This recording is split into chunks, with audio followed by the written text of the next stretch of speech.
دانشمندان علوم اعصاب یه چیز عجیب رو ثابت کردن. مغز شما اهمیتی نمیده که فکراتون درست باشه یا نه. فقط هر چیزی رو که تکرار میکنی باور میکنه. یعنی هر بار که فکری به ذهنت میرسه، مغزت نورون‌های یکسانی رو فعال میکنه. اگه اون رو به اندازه کافی تکرار کنی، اون نورون‌ها به معنای واقعی کلمه به هم متصل میشن.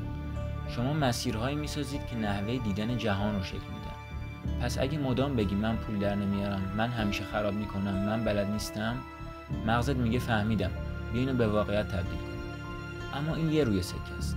جنبه مثبت این قضیه اینه که وقتی شروع میکنی به گفتن من همیشه یه راهی پیدا میکنم، من هر روز در حال پیشرفت هستم، من میتونم پول در بیارم، مغزت برای تمرکز، اعتماد به نفس و رشد دوباره سیمکشی میکنه. تو فقط مثبت فکر نمیکنی، بلکه از نظر فیزیکی مغزت رو دوباره برنامه‌ریزی میکنی.